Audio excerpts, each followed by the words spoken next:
Pas terrible ce coca coupé à l'eau. Et en même temps, heureusement pour moi, parce qu'après avoir doublé cette prise 36 fois, j'aurais peut-être fini par bégayer. Chose qu'il ne faut absolument pas faire sur cet épisode.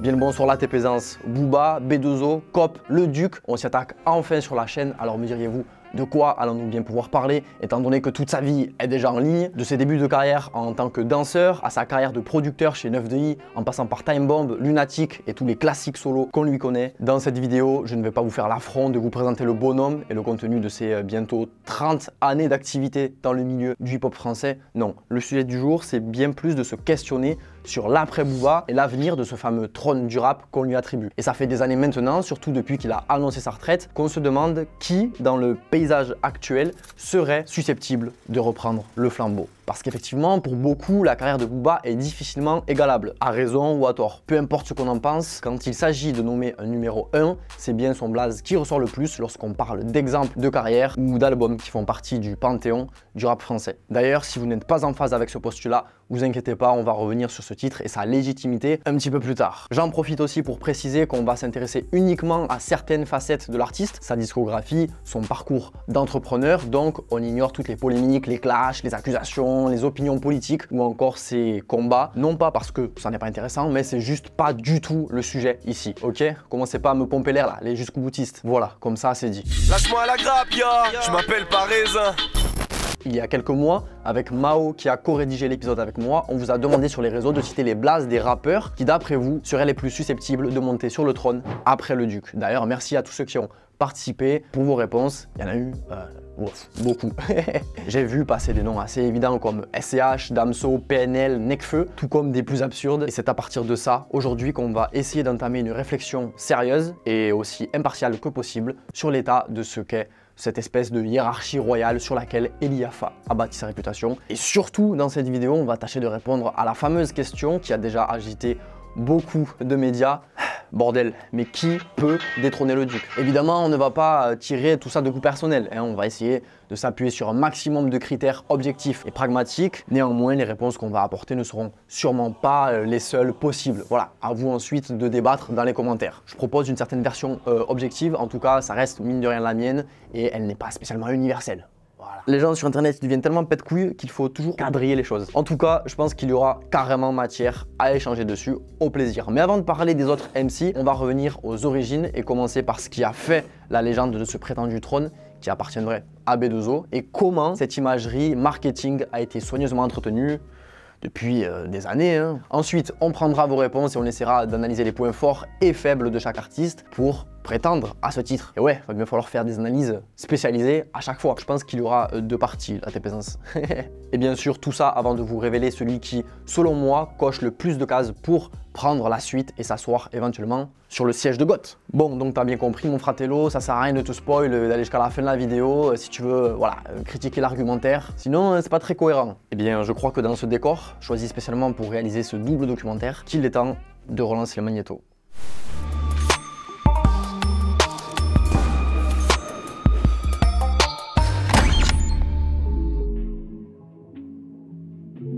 Alors déjà, d'où vient cette histoire de trône et pourquoi est-ce devenu la spécificité de Booba? Parce que c'est quand même assez propre au personnage et ça fait bien longtemps maintenant qu'il construit une certaine figure de roi, d'empereur, en usant de plein de références, d'images historiques, mythologiques pour montrer sa domination. En France, on n'a pas autant de rappeurs qui aient intégré à leur marketing et avec autant de succès l'idée du King of Rap. Même si l'ego trip et la provocation font partie intégrante du hip-hop et que l'idée dépasse de très loin nos frontières françaises, extrait au hasard ou pour faire plaisir à Mao.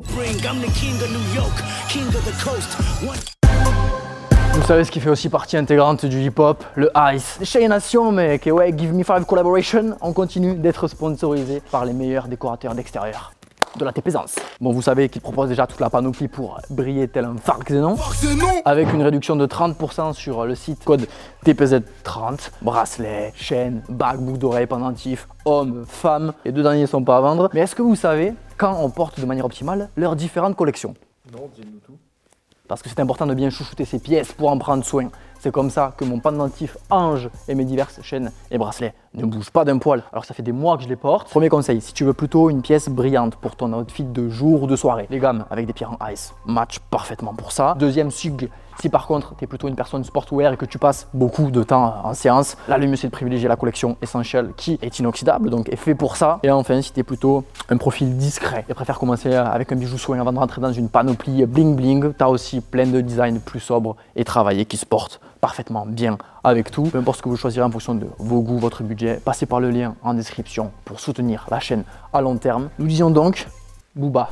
Si on retrace un petit peu la discographie de Booba pour voir où tout a commencé, on capte vite qu'il y a un gros tournant à partir de l'album Westside.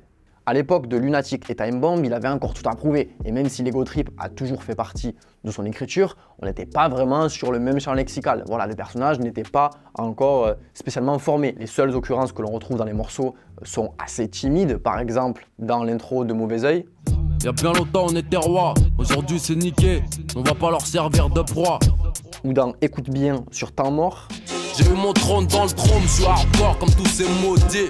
Mais quand Westside arrive en 2006, Booba est déjà fort du succès de Lunatic et de ses premiers albums solo que sont Temps Mort et Panthéon. Il le sait, il n'est plus un débutant, il a une place importante à se faire. Donc quoi de mieux que de s'inspirer à ce moment-là des grandes figures pour pouvoir, à la manière de certains Américains, transformer l'essai. C'est à partir de là qu'on entend parler plus ouvertement de son statut de duc de Boulogne avec le morceau éponyme et qu'il écrira certaines de ses punchs les plus marquantes comme dans Pitbull. Talentueux mais tu seras jamais dans ma boule, sur le plus haut trône du monde, on n'est jamais assis que sur son boule.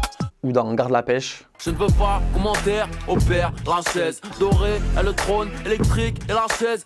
Dans un sens, c'est aussi à cette époque que les premiers clashs vraiment publics et médiatisés débutent en référant au trône, par exemple, avec Cynic. Demande à l'assassin qui est ton boss. Alors comme ça, tu veux me clash avec ton département. La Cynic, j'en peux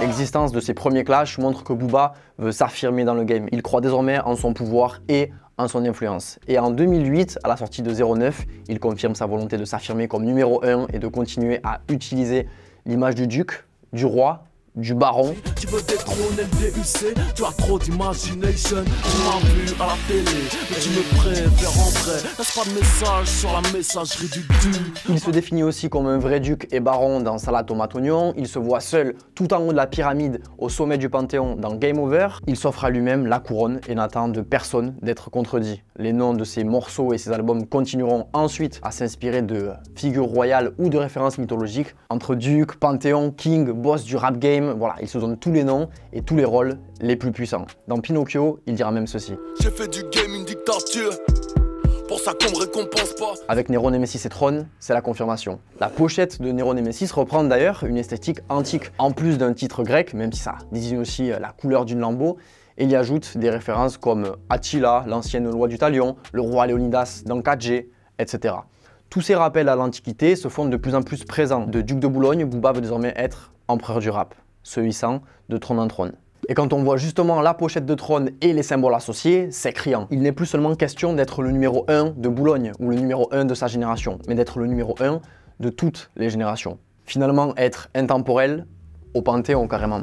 Quand Booba multiplie les références à l'histoire avec son imagerie, par le titre de l'album ou encore de certains de ses morceaux comme Ceinturion, dans lequel il dit aussi ou même le single Glaive l'année suivante. Ne crois-tu pas que je sais ce que je fais tellement longtemps que je fais la guerre? Le prochain c'est Damso, me fait pas jurer la vie de ma mère. On capte qu'il veut pérenniser une image, la graver dans le marbre et devenir lui-même comme le héros d'une mythologie immortelle et inoubliable.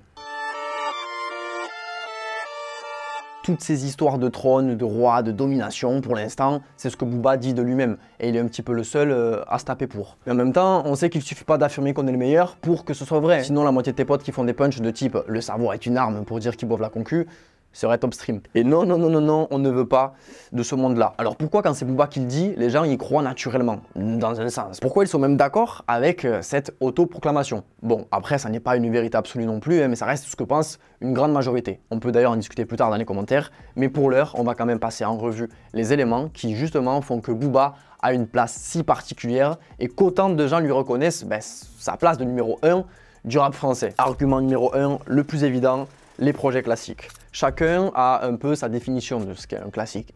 Tard les débats interminables sur Twitter, voilà. Mais je pense qu'il est quand même difficilement contestable que Mauvais Oeil, avec Lunatic, Temps Mort et Westside sont des immenses classiques du rap français et font tous partie donc évidemment de la discographie de Booba. Après pour le reste de celle-ci, je vous laisse voir ça entre vous, mais les premiers projets de Booba, ils sont quand même rentrés au panthéon all-time du rap français. Ces albums continuent encore aujourd'hui de toucher les anciennes comme les jeunes générations, ils ont été des réels game changers à leur époque et continuent d'avoir même des répercussions là, à ce jour. Et en même temps, on retrouve un Booba avec un niveau d'écriture stratosphérique. Bref, là-dessus, je pense que si on reste un minimum honnête politiquement parlant, je pense qu'on n'a pas besoin de passer 3 plombes à prouver l'influence et la popularité de ces innombrables projets. Argument 2, aussi évident soit-il, c'est la longévité. La première fois qu'on l'entend, c'est en 1994 avec la Clica.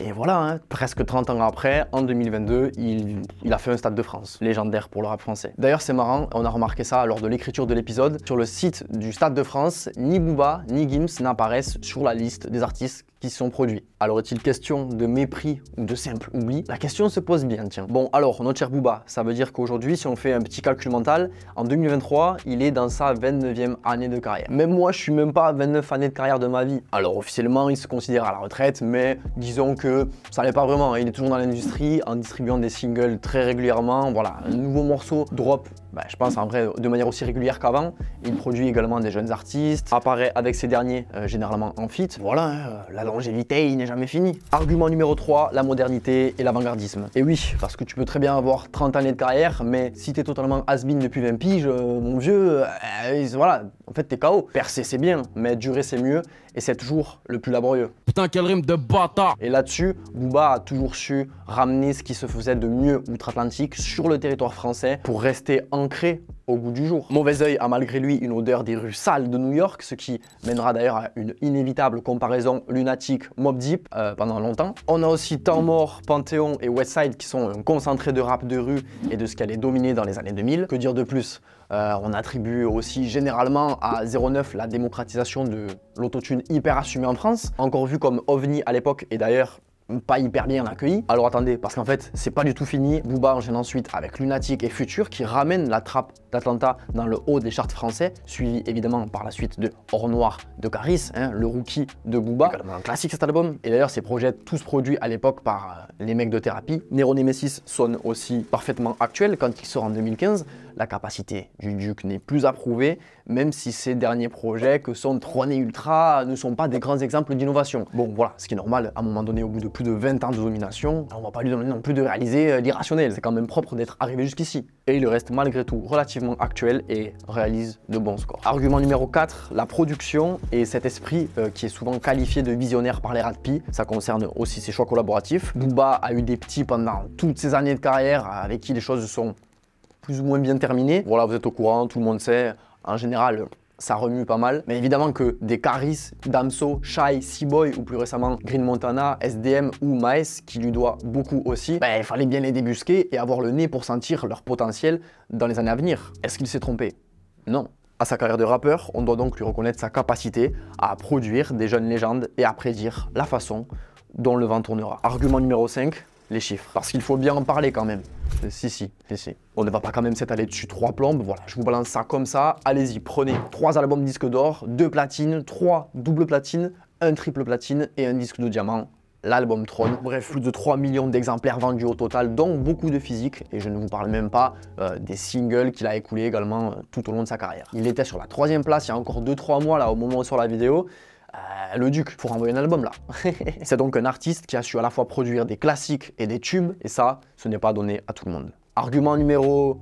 Ouais, je sais plus compter les gars. Numéro 6, l'expansion de la culture et les business annexes. Et comment parler du rôle de meneur du rap français sans évoquer l'importance qu'a eu Booba dans l'expansion de toute une culture rap indépendante. Il le répète suffisamment, il s'est toujours senti exclu. Voilà, des radios, des médias, des cérémonies, et de manière assez innovante, il a assez rapidement décidé de créer ses propres structures et ses propres médias pour permettre à la culture, et avant tout la sienne, de s'expandre sans faire appel aux gros noms de l'industrie. On pense évidemment à la radio Au Calme et au site internet et à la chaîne de télé du même nom. On connaît aussi Talak Records et le label 9 de I qui est en activité depuis 2014 et qui a vu passer, je vous refais pas la liste. C'est aussi un des premiers à avoir construit un vrai empire d'entrepreneurs, s'inspirant encore une fois, certes, de ses homologues américains et de leur manière de se vendre comme businessman. Ça a été très bien fait. Et là, il a tout testé, hein. Les sapes avec Uncut et ensuite diverses marques et collections.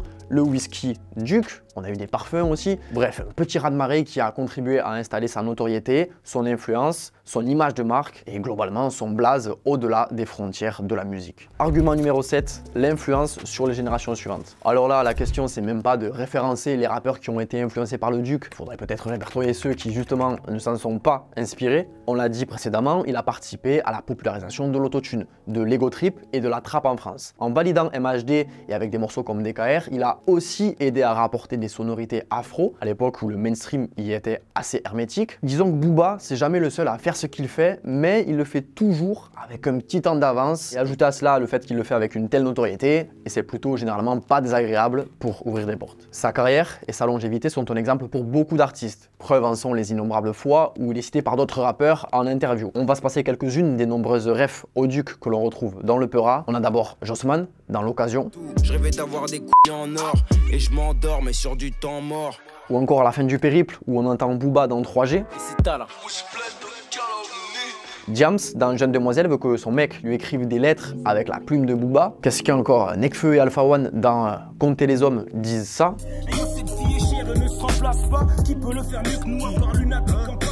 Big Flo et Oli lui dédient même un titre dans leur album, Booba.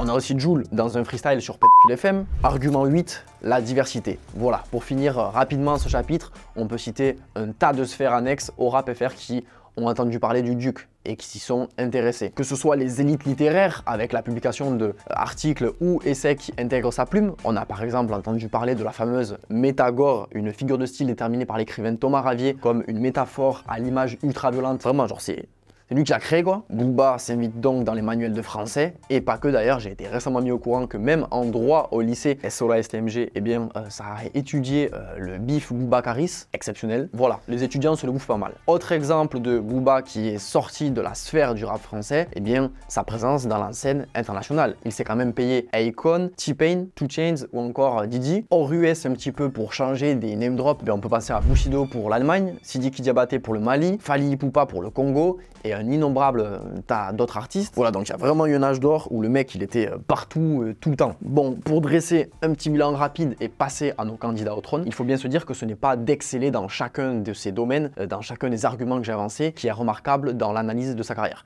mais plutôt la capacité à les rassembler en même temps, dans la durée et à un certain niveau. Individuellement, peut-être qu'on peut trouver plus fort que lui sur chacun de ces critères, mais la question qu'on va plutôt se poser, qui coche le plus de cases? Après tout ce temps, 29 ans quand même, on est forcément plus proche d'une fin de carrière musicale de la part du Duc, qui se dirige maintenant vers une incroyable success life de Twitos. Et la question sur toutes les lèvres à chaque nouveau fait d'armes de B2O, c'est qui est le suivant? Alors justement, je vous ai posé la question et on va décrypter un petit peu vos réponses au cas par cas. Bon alors, on va passer très rapidement sur les mentions honorables, hein, parce que bande de Zanzibar, vous m'avez cité des gadgets, il y en a, ils ont même pas encore passé l'étape du mainstream ou montré qu'ils avaient plus de potentiel qu'une tendance annuelle. Et attention, hein, la plupart des blazes que j'ai cités, ça veut pas dire qu'ils sont pas super forts en rap, mais avec tous les critères énoncés, on peut pas décemment considérer qu'une concurrence, une carrière aussi big que celle de B2O, soyons sérieux. Allez, on y va, faites entrer Osiris Jack, Wallace Cleaver, Lovresval, 47 Terre, vraiment? Ou encore Solalune, Benjamin Epps, Makala, Bébé Jacques, SDM, Gazo. Voilà, les potos, on adore ce qu'ils font, sauf les trois ringards. Certains sont même devenus d'énormes vendeurs et ont clairement tout explosé. Mais pour la plupart, l'essentiel, le critère de longévité, il n'est pas là. Il n'est pas là. Tout reste encore à prouver pour eux. Donc, on ne va pas s'étaler sur leur cas et passons au profil intermédiaire. On va commencer à taper dans le haut du panier tout de suite avec ce que j'appellerais Bah donc les profils intermédiaires. Ce que je veux dire par là, c'est que les mecs, oui parce que vous n'avez cité que des mecs, donc c'est pas de ma faute, ils ont une carrière qui date déjà pas mal et ont eu de gros succès. Mais est-ce qu'ils ont déjà atteint le top niveau? On va passer rapidement sur chacun. Prenons Niska, première mixtape en 2015, une flopée de gros tubes aux centaines de millions de streams, un projet diamant, il a apporté de la fraîcheur et a fait d'énormes vagues. Mais est-ce qu'on peut considérer qu'il a sorti un ou plusieurs projets classiques du rap français? A-t-il vraiment déjà fait l'unanimité? A-t-il révélé des pépites? Produit des artistes à succès? Élargi son image de marque à d'autres business annexes? Ouais, une application de jeu mobile. Le truc là, fallait que tu fasses comme ça. Depuis que je perds, y'a plus de consommateurs, le marron devient même du yellow. Bien trop de cases non cochées qui l'éloignent du trône. Maintenant, Freeze Corleone. Il est vrai qu'une bonne partie des rappeurs qui l'entourent doivent leur notoriété au succès du maître Shenzhen. Mais dire qu'ils ont percé au-delà de l'underground ne serait pas raisonnable. On a donc effectivement quelqu'un qui évolue en collectif et fait croquer les poteaux, mais reste dans une niche particulière du rap. Ensuite, sa propre fanbase est très solide depuis la percée du 667 et notamment le projet Bluebeam, mais il n'a atteint les oreilles du vrai grand public qu'en 2020 avec Drill FR4 featuring Gazo, et ce même public ne connaît même pas ses paroles à lui. On peut néanmoins lui accorder aussi l'avant-gardisme, il a bien contribué à insérer la drill dans le paysage français, il a son style à lui, et ça c'est indéniable, un univers très particulier et aussi hardcore qu'a pu parfois l'être Booba dans son propre genre. Il va sûrement inspirer d'autres rappeurs et a déjà pu tester des feats internationaux avec Le Roi Enoch ou Central C, même si bon les connexions sont plutôt logiques pour le coup, rien de surprenant, mais voilà, il reste globalement façon pleine de cases à cocher avant d'être un candidat sérieux comme la diversité, la longévité. On lui reproche aussi une certaine redondance et on ne le voit pas pour l'instant s'investir dans la culture hip-hop par d'autres business models ou chercher à s'en émanciper en tout cas. Bref, vous avez capté, il mène sa carrière bien différemment. Passons à Vald, présent dans le paysage rap de manière omniprésente depuis 2012, quoique un petit peu moins depuis ces derniers temps. C'est notamment avec son tube Bonjour en 2015 qu'il va franchement élargir son public et débarquer de manière très sérieuse dans les tops depuis. Valentin Houlevé a un album qui est vraiment proche d'un classique qui est Xe, avis perso. Voilà, certains diront que c'est plutôt Agartha, ça dépend de chacun. Mais en tout cas, c'est bien avec Xe que sa carrière va prendre un tout nouveau tournant. On a là aussi un label indépendant, Echelon Records, fondé en 2020, qui vise à produire des jeunes artistes. Mais on ne va pas se mentir, le succès n'est pas celui escompté et on a d'ailleurs toujours pas de projet dessus comme Lazadé. Bordel, t'attends le projet toi aussi? La mixtape, ça fait des mois Des années? Des décennies. Ensuite, comme je le sous-entendais tout à l'heure, le concernant, il est un petit peu dans le creux de la vague depuis quelques années. Là où justement le détenteur du trône doit faire preuve d'une régularité à toute épreuve et maintenir la barre de la hype haute. Est-ce qui est plus trop le cas pour Vald? Vous avez été aussi pas mal à citer le Don Dada en chef, Alpha One, actif depuis le début des années 2010 avec un 995. Il a rapidement créé son label indé également, Don Dada Records, en 2013 et sorti pas mal de projets jusqu'à sa percée incontestée avec UMLA. Est-ce que pour autant UMLA est un classique? L'histoire nous le dira. Classique ou pas? Ouais, toi moi non. Moi pas encore. Pas encore? Ok. Moi j'attends la suite. À méditer, pareil. Car pour moi, sur UMLA, il remet juste au goût du jour un rap qui se perdait. Et c'est un projet à lui qui est cité parmi les albums qui feront date dans l'histoire du rap français. Mais voilà, C1 et B2O, à son âge, il en avait déjà 15. J'exagère. On peut également lui accorder, par sa présence dans de belles teams comme 995 et l'entourage, d'être de ceux qui ont complètement bouleversé le rap et contribué à lui donner un nouvel âge d'or post-2015. Alpha est l'un des meilleurs lyricistes de sa génération. On admire sa technique, son rap sans concession. Question business et comme beaucoup d'autres avant lui, sa marque de merch a connu un beau succès. Donc on a le petit argument sur le côté businessman, mais le Don reste malgré tout dans la défense d'une culture underground. Et c'est en quelque sorte un roi sans couronne de ce milieu, nuance importante. Et quant au trône dont on parle aujourd'hui, est-ce qu'on peut considérer qu'il a un véritable hit ou même a l'envie d'en faire un jour? Est-ce qu'il a la capacité de devenir le numéro 1 des rappeurs, des auditeurs de rap? Pour les deux, oui, mais aussi et surtout du marché qui pour l'instant n'a pas la capacité intellectuelle de capter quelque chose à ses rimes. Est-ce qu'il peut réellement influencer également des générations de rappeurs par la suite? C'est pas impossible, mais incertain. Idem pour Fianso qui a quand même de belles cordes à son arc avec de belles certifs et qui est sûrement le profil le plus pertinent dans cette liste de candidats intermédiaires. On coche plein de cases avec lui, hein. La création des rangs dans le CR. Je sais qu'on me guette de là-haut, faire mes bêtises ici bas, mais le bleu dia me dit que c'est bon. Tout est rouge sous les sabots. Et je suis passé chez So pour l'originalité. Du ballon, t'es sorti du ballon.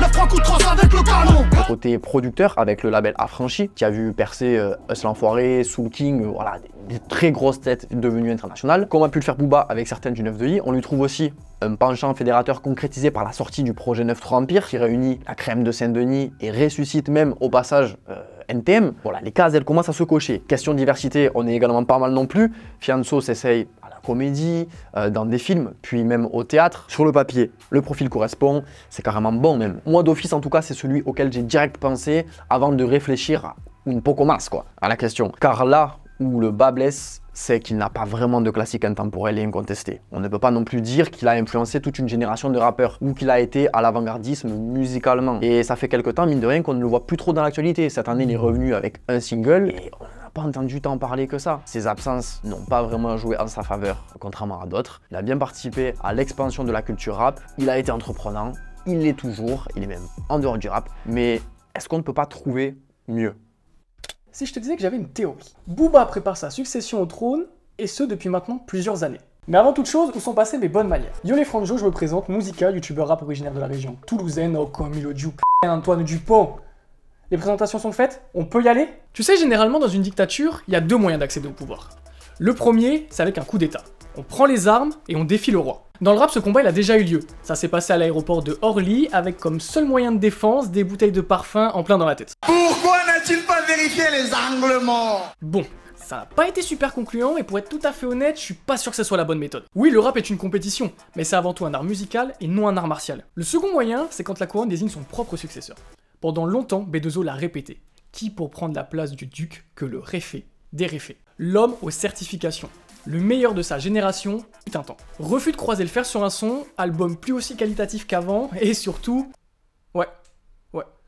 Un réfé burger pour la 92 s'il vous plaît. Parce que la réalité, c'est que Booba ne veut pas céder son trône à n'importe qui. Il veut choisir à qui le léguer. Et j'irai même plus loin, il veut le façonner. Caris, Damso, Shai, Maes, les enfants déchus du duc sont nombreux. Mais le moins que l'on puisse dire, c'est qu'ils ont tous rencontré un franc succès. B2O est un producteur de génie. Il sait comment construire une carrière. Et je pense qu'il a parfaitement conscience de ses échecs passés. Les clashs sont tellement accumulés que quand Booba est en fit, on se demande quand est-ce qu'il va s'embrouiller avec. Le trône du rap game, c'est spécial. Tout le monde veut prendre sa place? Non, pas tout le monde. C'est pour ça que pour moi, il a aujourd'hui un nouveau protégé dans lequel il place énormément d'espoir. Avec qui il veut bien faire les choses, bien mieux que ceux que j'ai pu citer auparavant. J'ai vu que les 17 titres du dernier album de Henny se sont classés aux 18 premières positions du top single lors de sa semaine de sortie. Ça veut dire qu'il y en a forcément un qui s'est fait une petite place. Mesdames et messieurs, laissez-moi vous présenter Ocho, SDM. Il est fan de lui, il l'adore, faut voir le big smile qu'il avait quand il lui a remis le single d'or pour le morceau Daddy. Et il le pousse énormément. Il y a pas longtemps, il remettait en cause le fait que l'on ne parle pas assez du morceau Bolide allemand, top 1 depuis des semaines, devant des méga stars du rap, et que c'est tout simplement le son de l'année. SDM fait du rap depuis longtemps. Si tu cherches un petit peu, t'as des morceaux de 2015, même avec PLK, mais aux yeux du grand public, il est connu seulement depuis 2-3 ans, max du max. Et ces derniers temps, Ocho, il enchaîne bien comme il faut. Des hits, des gros feats, un succès critique pour l'album Lien du sang. Récemment, il a fait une salle mythique, l'Olympia, qui était un concert exceptionnel. Et avec le déclin récent de Ninho pour une bonne partie du public, y compris Booba, le duc voit une bonne opportunité de mettre son poulain sur le devant de la scène. Qu'est-ce que Ninho a que SDM n'a pas? Ils savent tous les deux rapper, ils savent tous les deux kicker. À sa décharge, Ninho a déjà des albums références. Henny, lui, est arrivé beaucoup plus tôt, il a percé beaucoup plus tôt, il a déjà fait ses armes. Du coup, la question, moi je pense qu'il est judicieux de la retourner. Qu'est-ce que SDM a que Ninho n'a pas? La réponse est tout simplement Booba, le roi de cette musique depuis maintenant des années qui a constamment répété qu'une carrière ça se construit dans le temps. Et c'est bien ce qu'il compte faire avec SDM pour en faire un prétendant plus que sérieux. Et du coup TPZ, est-ce que tu penses trouver mieux? Eh bien c'est ce que nous allons voir dans quelques semaines sur la seconde partie du documentaire. Merci beaucoup d'avoir suivi jusqu'ici toute cette première phase de l'argumentaire qui m'a permis de poser les bases. Au plaisir de lire vos retours sur ce premier épisode et merci également à Inner Disc pour le vinyle, Charles pour le cadre et au Botanist Pub pour l'accueil. Et l'ultime merci est pour Shine Nation qui lâche moins 30% pour la TPZ avec le code TPZ30, lien en description pour les curieux. Ciao la TPZ.